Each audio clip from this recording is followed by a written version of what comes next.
Hello and welcome to the Forgeborn Finishing School. I'm Casey Kidd and I'll be analyzing Forgeborn battles to help take your game to the next level. Last episode, we had one half of the charge-plated duo on the show, the People's Champ himself, the Forge Guardian, Brian Jurchison, to break down a match through play-by-play analysis.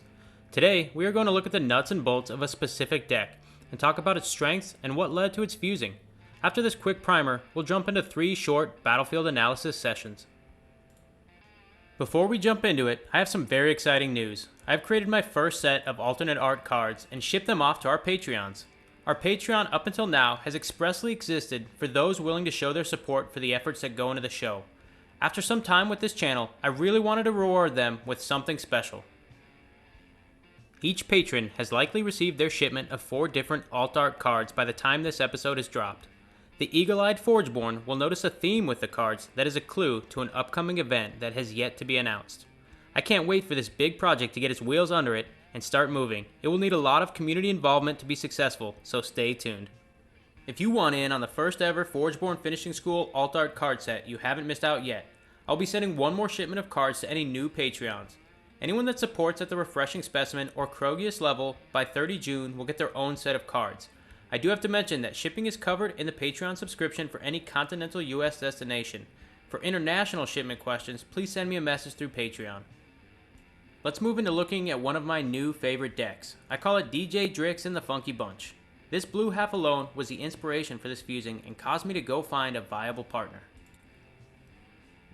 The first thing I noticed when looking at this blue half deck was its toolbox nature. All of the things it just had that kind of had situational either usefulness or just great cards all around. I'm talking about Drix, who's pretty much always useful. 2 bodies at a minimum with a huge upside in the second and third level. But then the real toolbox cards I'm talking about are Tinker, being able to remove minions. Rallying Justicar is able to increase the stats of my entire board when it replaces a creature. The Stabilizing War Charger is able to return any creature to its base stats or its printed stats. And then War Charger is just a mobile body to boot, which is pretty handy. And then Sonic Burst, really good answer to those Dark Heart Sorcerers, Blight Witches, other Drixes, things like that out there. So I noticed this and then really just said, I need to find the right pairing for it. So looking over at Steel Rosetta, I couldn't have been happier to see this loadout. Cycle 2 Repurpose, choose a creature. If it is replaced this turn, you may reanimate it.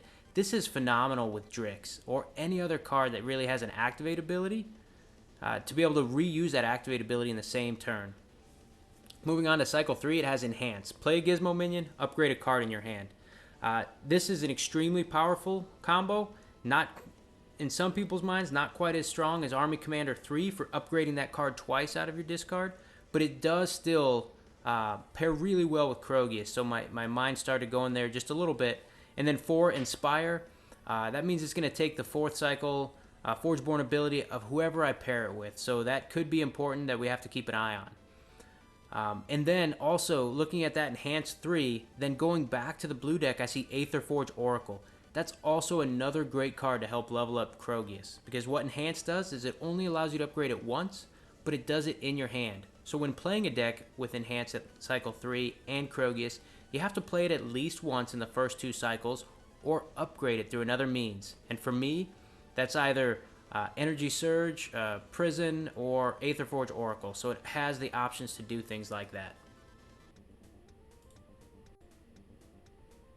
So after assessing the blue deck and really knowing that it's looking for some cards with activate abilities, some cards that pair well with Drix, and potentially a Krogius, that allowed me to really tune in on what I'm looking for and start searching through my collection.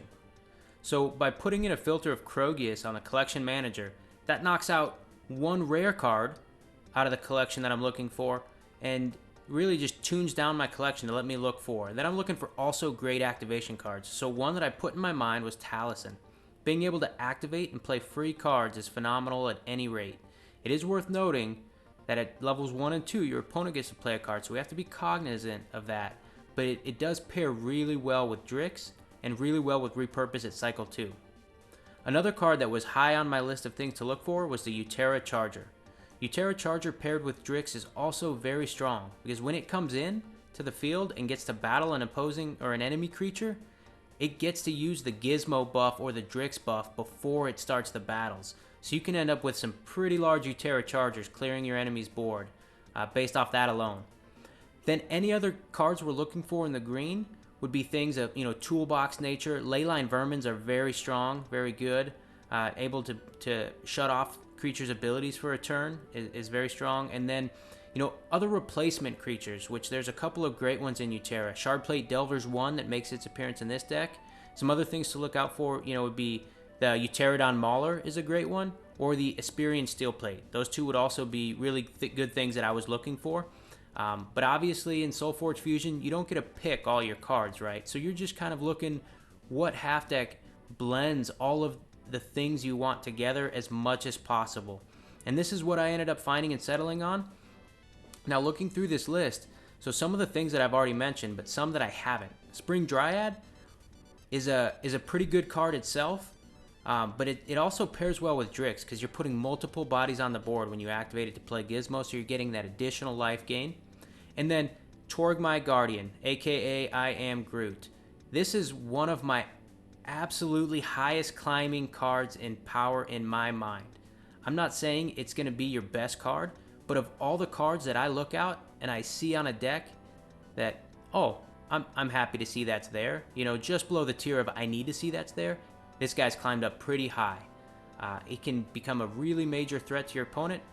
Also with Drix, playing extra bodies on the board, sometimes when they're in the back row, that's extra buffs to your Torgmai Guardian, which is just great. Over the spell package, Botanimate is good. Help me to eventually deal with maybe some Rumble Sparks in the future, with Leyline Vermin helping out as well.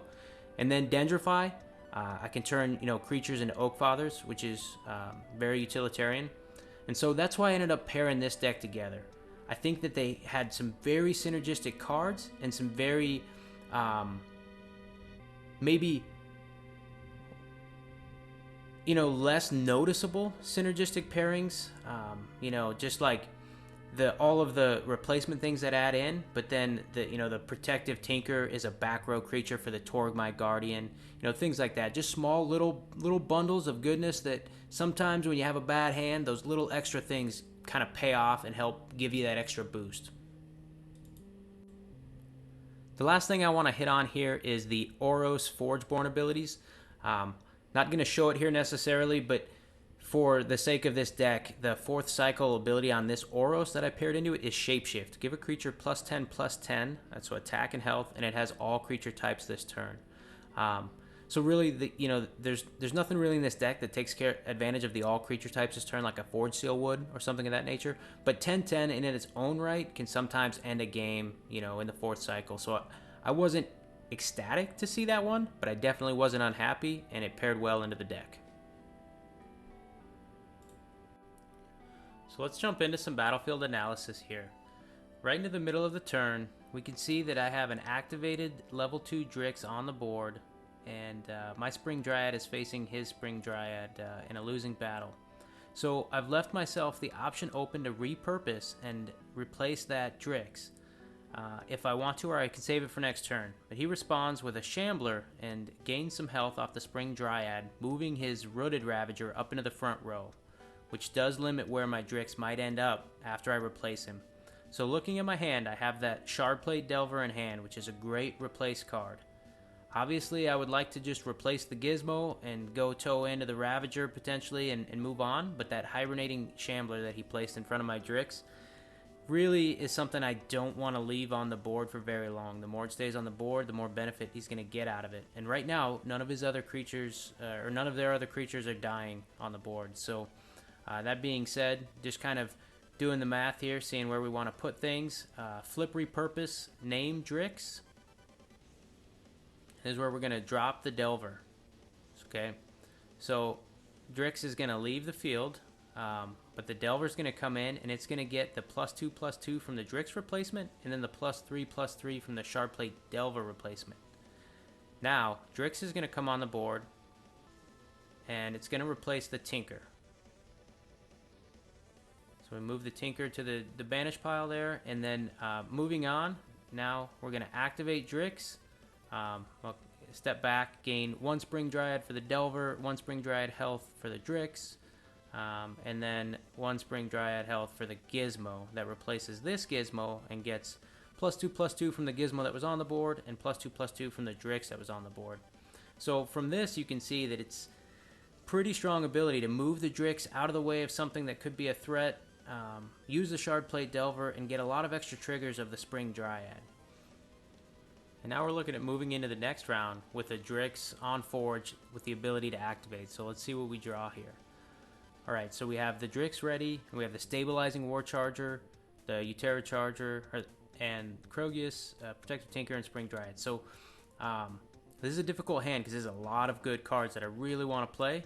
And Krogius is probably one that's got to get played for the future. But we're going to start by activating Drix and then dropping the Utera Charger into that lane to get buffed up. It's going to get the 2/2 from the Gizmo and the 2/2 from the Drix. And he's going to get the battle as well, taking out the Spring Dryad before the opponent gets any activations. And then staying on the board to deal with that Ravager later.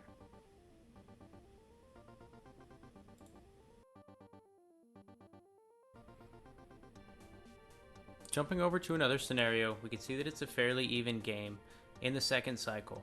The opponent has a Reveler facing down, a couple of Gizmos, and a Tinker that's in the corner. I have a pretty good hand here in a level 2 Drix and a level 2 Spring Dryad.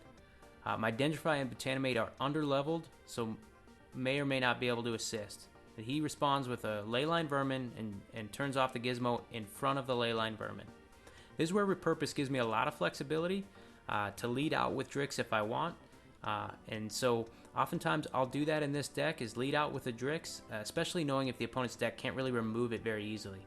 So I do replace the Gizmo that doesn't give any added benefit because the Leyline Vermin shut off its ability, but I put it in a place of relative safety. The Leyline Vermin has 4 attack. If nothing changes, it's going to guarantee my Drix makes it to the next turn. So then putting out the Gizmo in front of the Reveler leaves me a lot of options open to, play the Spring Dryad in either the open lane if necessary or on top of one of the Gizmos preferably. And if required, I could repurpose my Drix. So the opponent responds with a Furious Hawk Rider, which is going to buff up each of his creatures 3 attack. This does put the Leyline Vermin not within range, but then they go ahead and use their Gale Surge +2 attack. That's how important it is to get rid of Drix. And the opponent here is forcing my hand into using my repurpose to make sure that I get rid of it early on in the cycle. And here's my Drix. And then he's going to use his activate to do another Thunder Crash field set of damage to me. I'll activate repurpose, name Drix, put down the Spring Dryad, and that Dryad's going to get the +2/+2 from replacing Drix, which is just enough to survive the Leyline Vermin. And then I'm going to put my Drix in a place of safety over here on the top of the Gizmo, getting him +2/+2, and then dropping a Gizmo on the board. And because of those 2 triggers with Spring Dryad, I'm going to gain 4 health, and we're going to move into the next round with a pretty good board presence. He's going to still have the Reveler, but I'm going to have the level 2 Drix active and the Spring Dryad still on the board.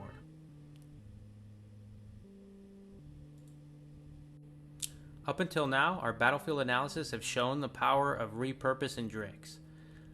Now we're going to just showcase a moment to use Drix with the Utera Charger. You can see in this game, with Krogius out, it's potentially already in hand and the game could already be over. But I do want to show the power of the Utera Charger and talk about its ability to clear the board. One other thing I didn't show earlier is that the Utera Charger itself is a great repurpose candidate.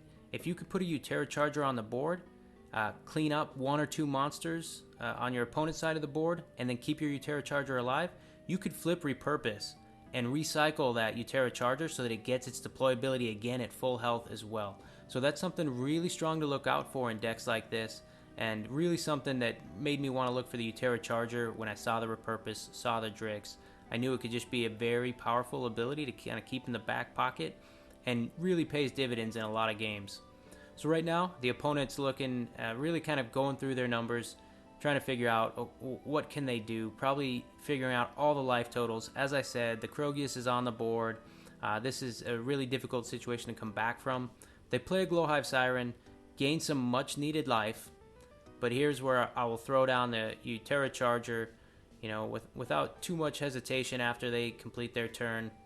And that Utera Charger is going to get +6/+6 from the Mega Gizmo, and +4/+4 from Drix's ability on top of it. That's 17/17, and this isn't even my level 3 Utera Charger, so that's a 17/17. Clears 2 creatures off the board and stays on the board, 17/8, presenting a lot of damage to the opponent. Thanks for attending this lesson of the Forgeborn Finishing School. If you like this video, please subscribe, comment, or consider donating to our Patreon account. I'm Casey Kidd, and I look forward to our next lesson.